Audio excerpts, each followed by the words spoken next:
सदगुरुदेव जी की जय हो। बंदी छोड़ पूर्ण पुष्प कोई साहब की जय हो। बंदी छोड़ गरीबदास जी महाराज की जय हो। स्वामी राम देवानंद जी दादा गुरु महाराज की जय हो। बंदी छोड़ पूर्ण ब्रह्म पूर्ण परमेश्वर सदगुरु संत रामपाल जी महाराज की जय हो।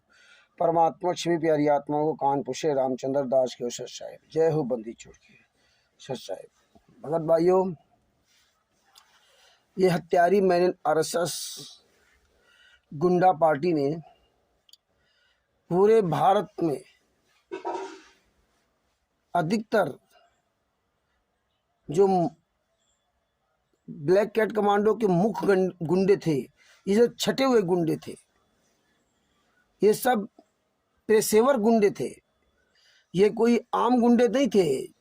जैसे कि ये तिमिर दूत पवन ठग, या पवन ठग ने जिस 60 लोगों को कमांडो बनाया था, सीनियर कमांडो बनाया था 60 को, वो जिसने पवन ठग को ये कमांडोगिरी सिखाई वो। और मैंने आरएसएस गुंडे ये महेंद्र भगोड़ा, राज कपूर, राजेंद्र, वीरेंद्र, जोगिंदर और राम कुमार ढाका, पुरुषोत्तम, ये जितने भी सब गुंडे थे, ये इंटरनेशनल गुंडे थे, ये छटे हुए गुंडे थे। क्योंकि एक आम इंसान, एक सीधा साधा इंसान इतना बड़ा कांड नहीं कर सकता, उसकी इतनी बड़ी हिम्मत हो ही नहीं सकती। और ये तो तिमिर दूत पवन ठग का आपने काला चिट्ठा देख ही लिया। ये तो अपने बाप को बर्बाद किया। 18 बीघे जमीन 40 लाख रुपए की बेच करके खा गया। 2 बीघे जमीन बची थी। अपने पूरे वंश को बर्बाद कर दिया, अपने कुल को नाश कर दिया इस तिमिर दूत पवन ठग ने। और इसके बाद इसने अपने बहनोई की भी हत्या कर दी। अपने बहनोई की हत्या का जिम्मेदार ये तिमिर दूत पवन ठग, ये हत्यारे हैं, इंटरनेशनल हत्यारे हैं। और जब ये इसके भाई की पत्नी ने आग लगा के मर गई है, आग लगा लिया, या इसके भाई ने ही पेट्रोल डाल के उसको जला दिया, तब ये दोनों पति पत्नी वहां से भाग गए। ये तिमिर दूत पवन ठग और नीतू दासी, ये दोनों वहां से भाग आए और यहाँ जयपुर में आकर के गुलछर्रे उड़ाते रहे। लेकिन इनका सिलसिला यहाँ बंद नहीं हुआ, जबकि ये नाम दीक्षा पहले ले चुका था। नाम दीक्षा के बाद 2015 या 16 में इसके भाई की पत्नी ने आग लगाया। ये वहां से भागा, 16 की बात हो सकती जहाँ तक, क्योंकि पहले तो ये मैसेज सेवा भी करता था। यही मैसेज सेवा करके भक्तों को इशार को बुलवाता था, यही तिमिर दूत पवन ठग। तब तक तो ठीक था। मेरे आरएस गुंडों के साथ ये अपना जो है ना मेल जोल इसका तो पहले से था। करोड़ों रुपए इसने पहले भी खाया, क्योंकि मैंने आरएस गुंडे इसका पूरे घर का खर्चा चलाते थे। इसके बाद इसको नामदान सेंटर दिया। आज भक्तों को बहुत लूटा इसने। जगह जगह दुकान करके एक बहाने से कि मैं टॉप क्लास की बिरयानी बनाता हूँ, अपने मुख से अपना मुमिया मिट्टू बनता था। लेकिन भगत समाज सोचता था कि ये सच्चा होगा, इसलिए सच बोल रहा है। इसने बहुत भक्तों को लूटा, किसी को इसने नहीं छोड़ा। ये अपने को ही लूटा, अपने को ही ठगा, किसी अनजानों ने ठगा। जो जानकार आदमी, जो सिंपैथी था, जिसके अंदर दया भाव थी, जिसके अंदर मानवता थी, इसने उस मानवता का कैश कराया इस तिमिर दूत पवन ठग दोगले ने। और इसके बाद पैसा लेने के बाद आंखें भी दिखाई कि ये पैसा दे कहाँ सकता। इसकी पूरी जिंदगी बीत गई हराम की खाते खाते, पूरा जीवन बीत गया और आज भी वही है। कितने लोग इसके चुंगलों फंसे केवल इस वजह से कि संत रामपाल जी महाराज का शिष्य है और ये सच्चा होगा। ये केवल काल ब्रह्म की तरह, जिस तरह काल ब्रह्म ने अर्जुन को फांसा था, मीठी मीठी बात बता करके ज्ञान तो पूरा सुनाया, लेकिन बाद में उसका सत्यानाश करा दिया। यही हाल पूरी दुनिया के धर्म गुरु कर रहे हैं। ज्ञान तो कुछ ना कुछ सही सुना देते हैं, लेकिन ना स्वयं वो काम करते हैं और ना ये भगत समाज को काम करने देते हैं। वो सारा शास्त्रों के विपरीत करवा रहे, स्वयं करते हैं और दूसरे से करवा रहे। यही हाल ये तिमिर दूत पवन ठग का हाल है। ये स्वयं एक काम अच्छा कर ही नहीं सकता। बरवाला कांड में जो सीनियर कमांडो ट्रेनिंग शुदा थे, ये अच्छे काम कभी कर ही नहीं सकते, क्योंकि ये जन्मजाति गुंडे थे। जन्मजाति ये गुंडे थे। जबकि ये जानते थे। ये 2013 का जुड़ा हुआ था तिमिरदुद पवन ठग। ये खुद बताता था कि मैं वहाँ गया और थोड़े ही दिन में मैं सबके अंदर पैड बना लिया। क्योंकि जो इस तरह गुंडे लफंगे होते हैं वो अपनी कुटिल चाल से लोगों को अपनी तरफ आकर्षित कर लेते हैं और उसके मुखिया बन जाते हैं। नहीं, ये 2013 का जुड़ा हुआ भगत, आप विचार करो। ये 2013 का जो तिमिरदुद पवन ठग को ये मैंने आरएसएस के इतने सातिर गुंडे, महेंद्र बगोड़ा, राज कपूर, राजेंद्र, पुरुषोत्तम सैनी, राम कुमार ढाका, ये क्या इसको इतनी बड़ी कमान दे सकते थे? लेकिन आप लोग विचार नहीं करते क्योंकि आप पास टाइम ही नहीं विचार करने का। इस तिमिरदुद पवन ठग को किसी एक कमांडो से ट्रेनिंग दिलवाते? नहीं दिलवाते। इतना आसान काम नहीं था। फिर इस पवन ठग से 60 कमांडो को ट्रेनिंग दिलवाते? नहीं दिलवाते।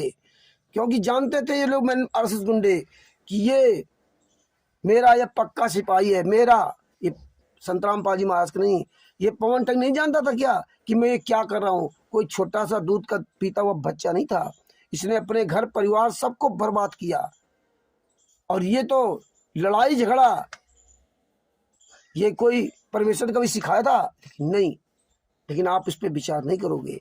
देखिए गुरु जी को किस तरह फंसाया इन लोगों ने, और जो मुखिया थे वो सब निकल गए। जानते थे मैंने आरएसएस गुंडे कि इस पवन ठग को पहले निकालना है। अगर ये पकड़ा गया तो पूरा भंडा फोड़ हो जाएगा। उसको पहले निकाल दिया और उसको सारी सुविधाएं देते रहे।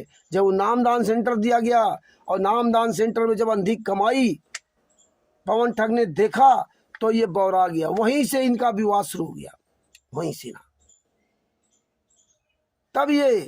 तब तक संजय उर्फ नकली नाना जुड़ चुका था क्योंकि ऐसे आदमी चाहिए इसको।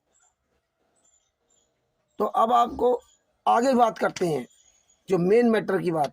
अभी देखिए तिमिरदुद पवन ठग जो कहता है कि अब जब तू जान गया था तो अपने आप को कोर्ट में सरेंडर करना चाहिए था क्योंकि तू गलत था। तेरे वजह से ना 6 लोगों की हत्याएं हुई, तेरे वजह से 40,000 जवान लगे, तेरे वजह से आज हमारे गुरुजी जेल में। और ये तिमिरदुद पवन ठग क्या कहता था? सबूतों के कमी के कारण गुरुजी को सजा हुई है। तो सबूत कौन देगा? ये तिमिरदुद काल का दूध पवन ठग क्या कहता है कि जो वो 241 भगत बंद थे वो संतराम पाजी महाराज के खिलाफ बयान दे करके आए, इसलिए गुरुजी की सजा हुई। उनको तो जानकारी नहीं थी। अरे तुझे तो आज जानकारी है, तो तू तो चश्मदीद गवाह था, तू तो मेन ब्लैक कैट कमांडो का सीनियर था, तू खुद 60 कमांडो को ट्रेनिंग दिया था, तुझे तो सब कुछ पता था, तू क्यों नहीं गया? तू तो चश्मदीद गवाह था। एक तो गैर व्यक्ति के लिए हमें जाना चाहिए और तू तो अपने गुरु के लिए ही नहीं गया। और जबकि कोई ये गुरु के ऊपर एहसान नहीं था। तुमने जो कुकर्म किए थे, जो तुमने ये नीच कर्म किए थे, और उस नीच कर्म में लोगों को सहयोगी जो बनाया था, तुम्हें तो गद्दार कहीं के पवन ठग को जाना चाहिए कोर्ट में, है सच्चाई को कहना चाहिए। लेकिन ये नहीं गया। यहाँ आज भी देखो अपना इधर भागा घूम रहा है। हमने कहा भी था इस गद्दार पवन ठग से कि कोर्ट में जाकर अपने आप को सरेंडर कर दे। ये हत्यारा, ये पवन ठग और ये कुछ बचे हुए सात संगति वाले महामूर्ख, सुन लो, ये हत्यारा पवन ठग तुम्हारा कभी नहीं हो सकता। ये अपने गुरु का नहीं हुआ तो तुम्हारा क्या होगा? ये इतना नीच आदमी है कि पूरी दुनिया के सामने संतराम पाजी महाराज के फोटो के सामने कसम खाते हुए वीडियो डालता है। ये इतना नीच आदमी है। हम आप भूल जाते हैं कि जब मंसूर जी को इतनी यातनाएं दी गई थी, अंत में जला भी दिया था, लेकिन मंसूर जी ने कभी परमात्मा कसम नहीं खाई थी कि मैं निर्दोष हूं, मैं निर्दोष हूं, कसम नहीं खाते। ये केवल भक्तों को इमोशनल ब्लैकमेल करने के लिए फोटो के आगे अपनी सौगंध खाता है कि मैं गलत हूं, मेरी अभी गर्दन गुरुजी काट दें। क्या परमात्मा किसी गर्दन काटता है? लेकिन ये जानता है कि ये इमोशनल ब्लैकमेल करके इन गद्दारों को लूटते रहो। इसी तरह मेरठ से भागा था तो इस दुष्ट ने रोने का नाटक किया था। कुछ मूर्खों ने इसको तब पैसा दिया। इसके बाद देखिए जब ये फंसता है तब तक ये रोने का ही नाटक करता है, काल ब्रह्म की तरह। जैसे काल ब्रह्म नहीं रोता है, इसी तरह ये रोता है। इसी तरह ये रो रो के फांसता है और ये मूर्ख लोग इसके जाल में फंस जाते हैं। अब ये गद्दार को देखिए, गुजरात में गया, गुजरात में कह रहा है कि मैं काला कमांडो बना था, हंस रहा है, हैं? मैं ही काला कमांडो बना था, मेरे हाथ में सारी कमान थी, मैं ऐसे से वहां से भागा, हंस रहा है। अपने गुरु जी के बारे में कहानी बता के हंस रहा है और मूर्ख लोग सुन रहे हैं। उन गद्दारों को भी शर्म नहीं आई। अभी आपको वीडियो लगाएंगे देखना,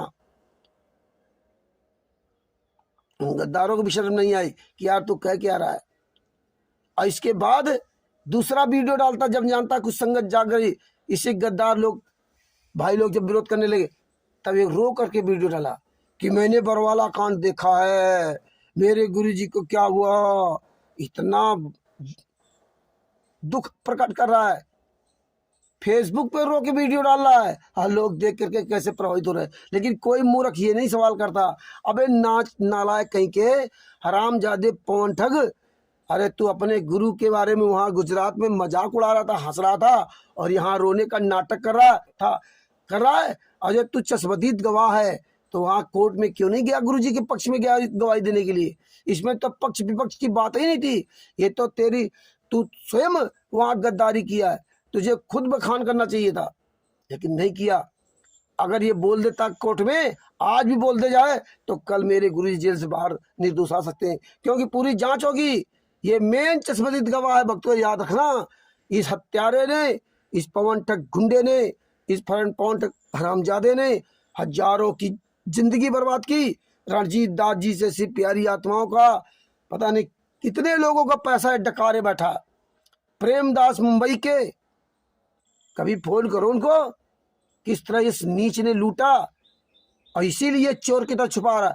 और तुम जैसे मूर्ख साथ संगति वाले गद्दारों, तुम्हें शर्म नहीं आती कि मैंने आरएसएस के गुंडे और ये पवन ठग ये छुप क्यों रहे, सामने क्यों नहीं आते?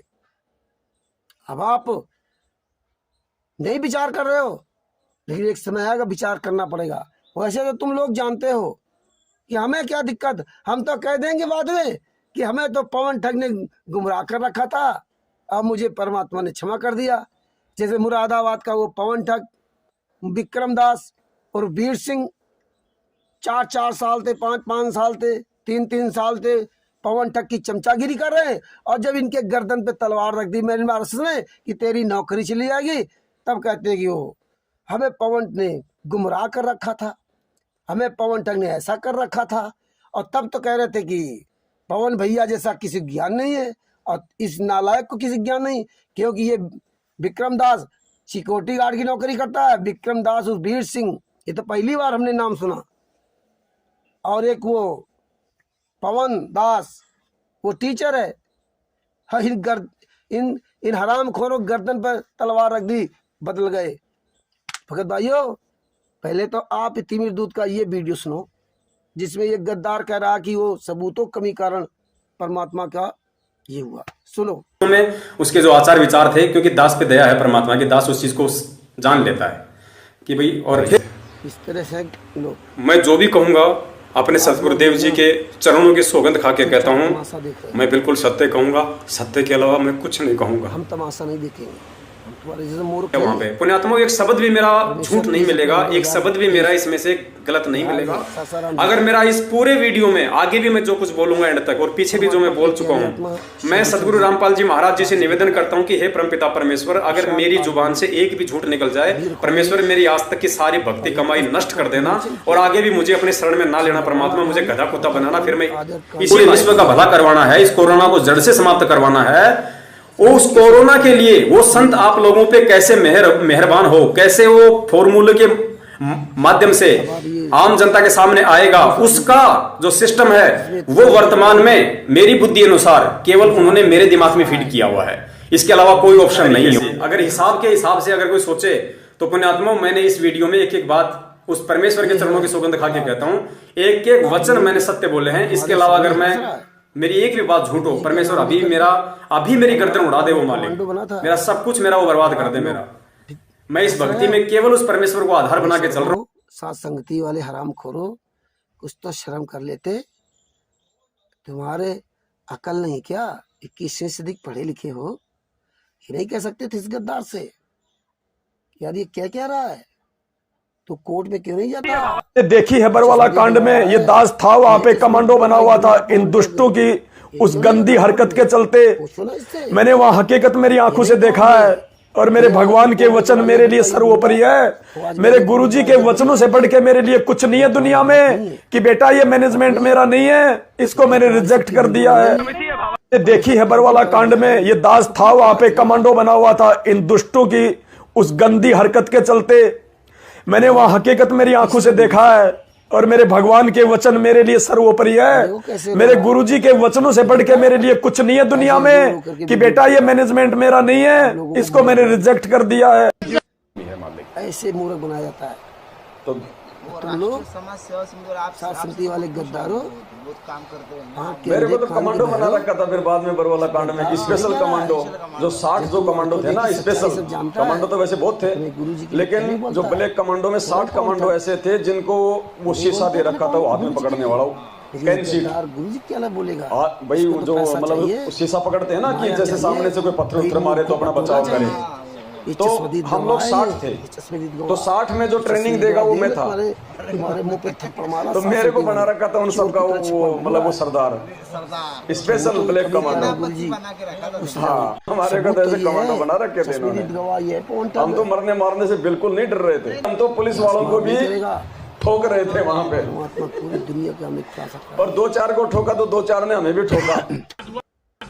तीसरा वीडियो सुनो, आपको कोई अफसोस है उस बात का?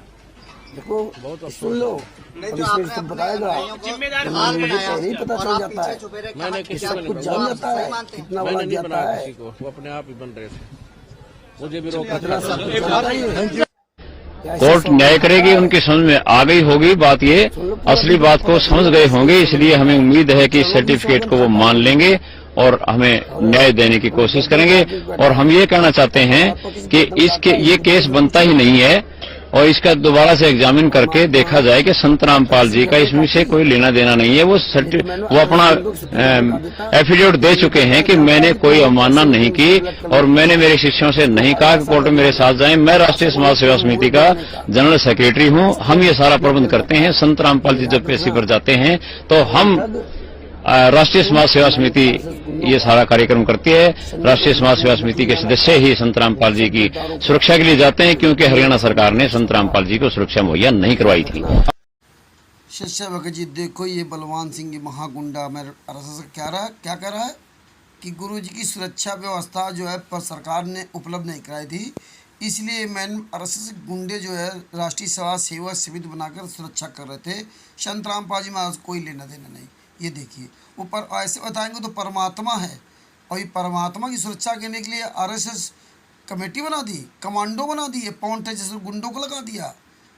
ये देख लीजिए, ये परमात्मा की सुरक्षा करेंगे और बताएंगे परमात्मा को हार्ट की बीमारी थी। ये सुन लो, ये पवन टक गुंडे मैन आरएसएस गुंडे थे, इसलिए परमेश्वर ने खुलासा करवाया। यही पवन टक परमात्मा के लिए किस तरह नाटक कर रहा है, रो के वीडियो डालता है, कहीं कुछ सबूत आप तक परमात्मा ने पहुंचाए। सच साहिब जय हो। एक दूसरे की नकल करते हो। मैंने आरएसएस गुंडों की संजय उर्फ नकली नानक की नकल करने लगा। ये हरामजोदा कपड़ा बांधने लगा, पहले दूसरे को हंसता था, अब ये खुद बांधता है। आपको बताते हैं बाबा रामपाल दिन निकलने से लेकर रात तक क्या करते हैं। 30 अप्रैल 2023 को अब हम लेके चल रहे हैं उस जगह पर जहां पर संत रामपाल इस समय एडमिट हैं। इस समय का चक्कर बहुत बुरा होता है। वो अस्पताल जो कि आश्रम के अंदर है, 200 मीटर अंदर जाने के बाद पर कंस का भी विनाश हुआ, वो गेट आता है, कश्यप का विनाश हुआ, दोनों तरफ देखें तो सिक्योरिटी है, और महाभारत में कितने योद्धाओं का विनाश हुआ। कहाँ पर है वो, कितना अंदर है? यहाँ से कम 2-3 एकड़ अंदर हैं। उनकी हालत अब भी मतलब ठीक नहीं है, बीमार हैं, अस्वस्थ हैं।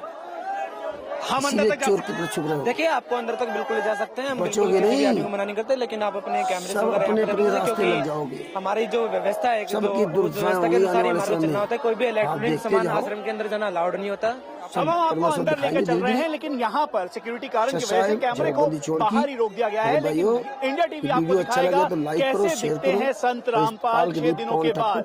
उस समय जब विवाद बढ़ता गया, उस समय जब विवाद गहरा गया, खासकर तब जब उनकी एक भी तस्वीर बाहर नहीं आई। हम आपको दिखाएंगे उनकी तस्वीर कैसे दिखते हैं और किस बेड पर इस समय उनकी तबीयत खराब है। डॉक्टरों की कौन कौन सी टीम उनकी जांच पड़ताल कर रही है। परमेश्वर ने तो सवाल ये है कि बाबा की तबीयत इतनी खराब, वो हम उनका सब लोग इलाज कर रही है। ये करेंगे। एक्सक्लूसिव फुटेज है जो याद अंदर रखना, क्लिनिक की है। 30 अप्रैल इसके साथ 2023 साथ अब 17 नवंबर को जहां उनको हरियाणा और पंजाब की हाईकोर्ट में पेश होना है, तो उसके साथ साथ चारों तरफ घेराबंदी है। पूरी संत दुनिया में पूरे रामपाल जन जन का तक इस सच्चाई समय इलाज चल रहा है। वजह यह है कि जल्द से जल्द उनका इलाज किया जाए ताकि वो कोर्ट के सामने पेश हो सके। बाबा जितने भी संत रामपाल की रामपाल जी इन तस्वीरों को केस लगे देखिए। थे, ये बाबा के आश्रम में जिन मौजूद जिन केसों अस्पताल में की संत रामपाल जी तस्वीरें हैं। आज बाजिद भरी हुई है, सजा कहने को यहाँ बाबा सभी का केसों इलाज की चल रहा फाइल है। एक दो नहीं, 4-5 डॉक्टर्स मिलकर बाबा का ब्लड प्रेशर सभी चेक कर रहे फाइलों की हैं। पुस्तक बनेगी, बाबा ऑक्सीजन मास्क अलग लगाकर से फाइलों लेट पुस्तक जाते बनेगी, हैं। फिर एक पूरा साझी कभी पुस्तक बनेगी। बैठ जाते हैं। FIR नंबर 429, बाबा के बेड के पास 3-4 बेड और हैं। जितने भी केस लगे थे लेकिन वो 198 2006 इनकी सबकी ऐसा भी लगता साझा है इस पुस्तक अस्पताल बनेगी। में सिर्फ बाबा रामपाल का ही परमेश्वर इलाज हो की रहा दया है। से टाइम लगेगा, आखिर लेकिन बाबा ये सब रामपाल काम की ये प्रोसेस में कैसी चल रहा लीला है। है। आने वाले एक समय में तरफ बहुत बाबा जल्दी बीमार पूरी हैं, दुनिया के दूसरी सामने तरफ सच्चाई पहुंचेगी। उनके एक एक जन समर्थकों जन के तक हाथों सच्चाई में हथियार पहुंचाएंगे। हैं, ये है जो मेरे उनके पास भक्त आश्रम के बाहर ये उस गुंडे खतरनाक का चेला हथियार है लेकर डटे। जिस हत्यारी बलजीत की बेटी बबीता और बेबी ने हम बिस्तर का आरोप लगाया था परमात्मा पर। जबकि बीमारी के ये वक्त उस- सलामती के लिए पूजा होनी चाहिए, मैंने भजन आरएस होना गुंडों का चाहिए, चेला है। कीर्तन होना चाहिए इनका और कोई प्रार्थना ईमानदार होनी नहीं। चाहिए। ये लेकिन कौन बाबा कर की जैसे सलामती गुंडे का लोग ये कौन सा तरीका है। अपनी पत्नी बहन बेटियों को सबको दांव पे लगाने आखिर वाले हाथ हैं। में पैसे हथियार पैसा उठाकर चाहिए। बाबा के समर्थक बीमार बाबा की तबीयत इतने कैसे ये ठीक नीच कर लोग सकते हैं। हैं। परमात्मा इसीलिए परमात्मा पहले इनके पास हथियार था, अब डंडा क्यों? देखिए ये संत रामपाल जी महाराज जी के यही नहीं है सब, ये राष्ट्रीय समाज सेवा समिति के कमांडो हैं और राष्ट्रीय समाज सेवा समिति के कमांडो यहाँ पर सारे सुरक्षा व्यवस्था देखते हैं। और ये पहले इनके हाथ में आपने कहा कि पहले इनके हाथ में हथियार थे, अब इनके हाथ में लाठियां हैं। इन सभी के हाथों में पहले भी हथियार नहीं थे, इनके हाथ में पहले भी लाठियां थी। और ये यहाँ पर जो भी कोई अभद्र व्यवहार ना हो, किसी प्रकार का किसी भी प्रकार का कोई अफरा तफरी का माहौल ना हो, इस तरह से इन्होंने लाठी डंडे यहाँ पर हाथ में लिए हुए। बाबा रामपाल